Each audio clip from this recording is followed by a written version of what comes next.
कजरी ताई, पूरा गांव उनको इसी नाम से बुलाता था। फिर चाहे वो गांव के प्रधान जी हो या कोई और, उनकी उम्र का भी कोई पक्का हिसाब किताब था नहीं। कोई कहता कि 80 पार कर चुकी तो कोई कहता कि 90 पार हुआ है, कुछ लोग सैकड़ा पार करवा देते। अगर विश्वस्त सूत्रों की माने तो उनकी उम्र 80-85 के बीच में थी। कजरी ताई दुल्हन बन के जिस साल आई रही, उसके अगले साल देश आज़ाद भवा। तब रही उनकी उम्र 10-12 साल की। गौना शादी के 7वें साल भवा रहे, ये कथन था सरजू बाबू का। सरजू बाबू कजरी ताई के खानदान के ही थे और गांव के सबसे गंभीर व्यक्ति थे। बहुत इज्जत थी उनकी गांव में। सरजू बाबू ने ही बातों बातों में एक दिन बताया था कि इनके पति ने कभी इनको पत्नी का स्थान दिया नहीं।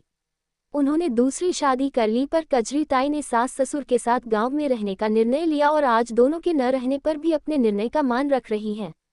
इनके पति पहले तो लगभग हर साल गांव आते थे, पर जब से माँ बाप नहीं रहे, उनका आना भी अब खत्म ही समझो। कजरी ताई न जाने किस मिट्टी की बनी थी, न वो कभी अपने बीते हुए कल की बात करती, न कभी उनके व्यवहार से परित्यक्ता होने का आभास होता। वैसे तो गांव में सभी बच्चों से कजरी ताई को विशेष प्रेम रहता, पर सलोनी इन सब में सबसे खास थी, क्योंकि सलोनी उनको खुद बहुत ज्यादा मानती थी। सलोनी की दादी की बहुत पक्की सहेली थी कजरी ताई, इसलिए सलोनी जब भी गांव आती कजरी ताई से जरूर मिलती। वो जितना कजरी ताई के बारे में जानती, उतनी उनके प्रति श्रद्धा उसकी बढ़ जाती। जैसे जैसे सलोनी एक कन्या से नारीत्व की तरफ बढ़ रही थी, उतनी ही उसकी समझ नारी मन की संवेदनाओं के प्रति भी बढ़ रही थी। अगर उसकी दादी की माने तो उसकी खुद की जिंदगी भी कजरी ताई की ही देन है। सलोनी की दादी कमला देवी बताती थी कि जब सलोनी पैदा होने को थी, बारिश रुकने का नाम ही न ले रही थी। अब समस्या ये कि जिन लेडी डॉक्टर को आना था, वो बारिश की वजह से आ ही न पाई। सलोनी डॉक्टर के आने से पहले आ गई। उस वक्त सलोनी की माँ सुधा के पास सिर्फ कजरी ताई ही थी।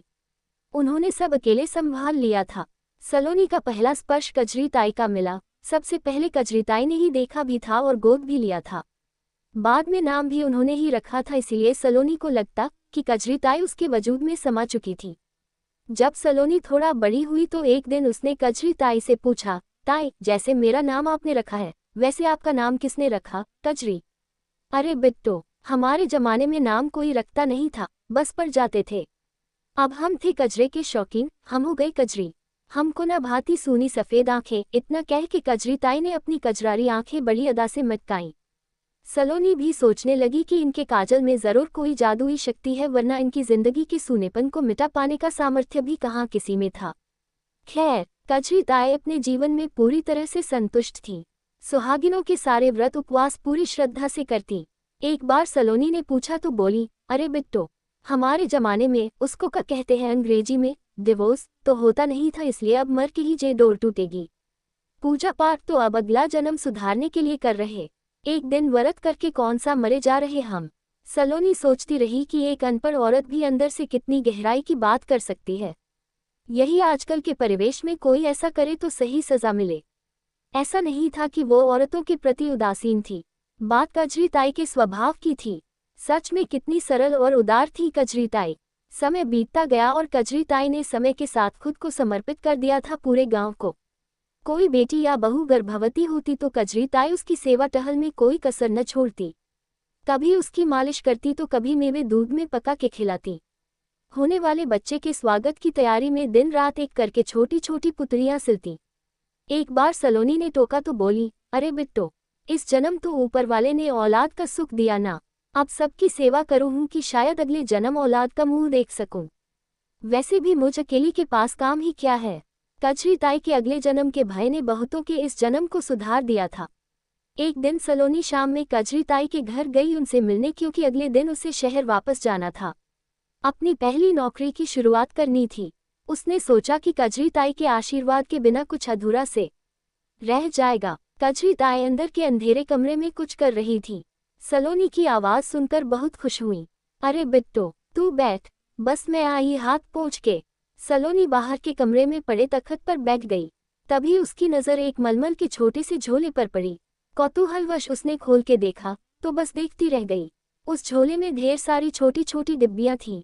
तब तक कजरी ताई आ गई थीं। उसने उनसे पूछा, ताई क्या करोगी इतनी सारी डिब्बियों का? अरे बिट्टो, ई कोनो साधारण डिब्बियां थोड़े हैं, ई है कजरोटा, अब गांव भरे माँ सबके बच्चा होत हैं। तब हम सब बच्चन का गाय के देसी घी माँ पार कर कचरा देहा करे हन, बच्चन के बुरी नजर से बचावे खातिर। ओ ई देखो, ई है चांदी का कजरोटा, तो हर बच्चा खातिर। कजरी ताई अपने हाथ में एक खास डिब्बे को सलोनी को दिखाते हुए बोली। सलोनी लजा गई अपने बच्चे की बात सुन के।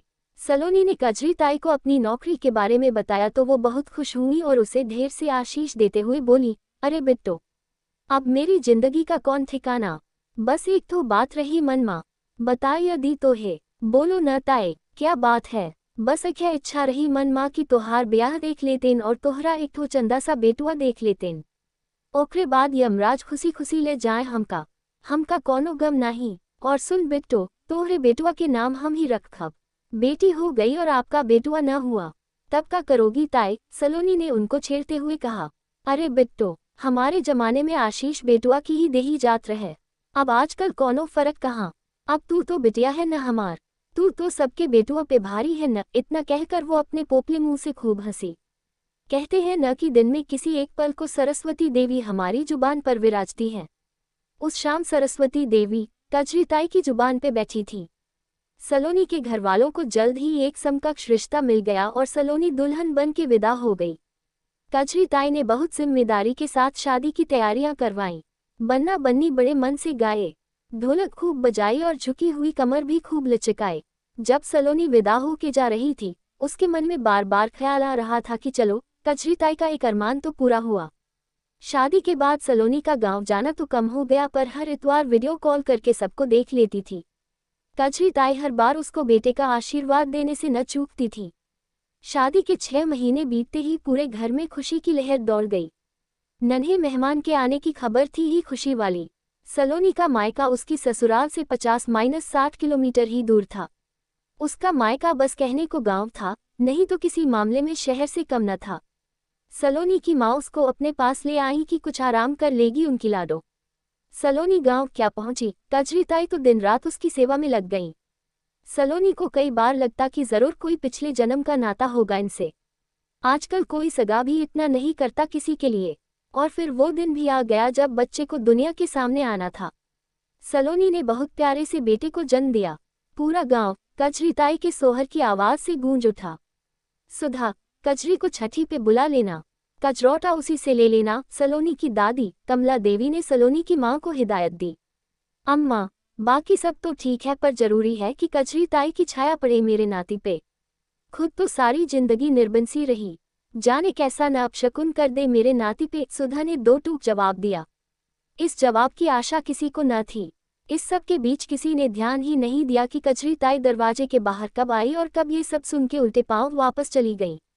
कजरी ताई की आंखों में जैसे बाढ़ आ गई। गंगा जमुना बहे जा रही थी, आंसू थे कि रुकने का नाम ही न ले रहे थे। आज सलोनी का बेटा 5 दिन का हो गया था। सलोनी अब आराम से चल फिर रही थी।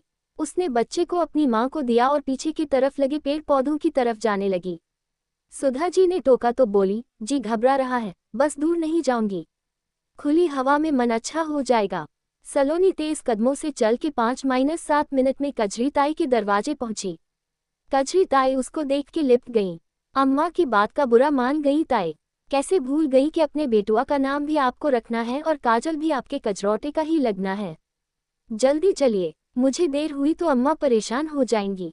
अरे बिट्टो, तेरी अम्मा सही तो कहती है, मैं अभागन हूँ रे, न परवाह तू बेटुआ पे मेरी परछाई। अपने आंसू पोंछते हुए ताई ने सलोनी को समझाया। ताई, जिस कजरोटे की काजल ने तुम्हारी जिंदगी के सूनेपन को तुम्हारी आंखों से मिटा दिया, उसमें तो सच में कोई शक्ति है न।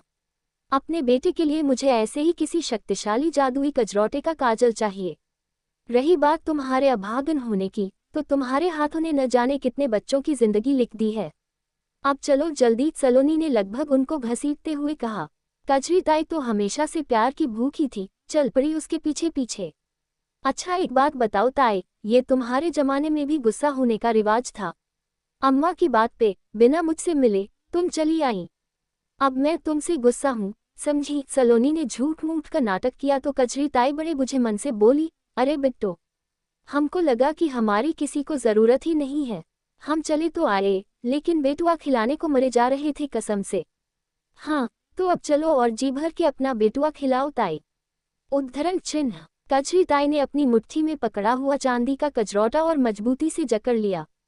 शायद कजरौटे को भी किसी बुरी नज़र से बचाना था।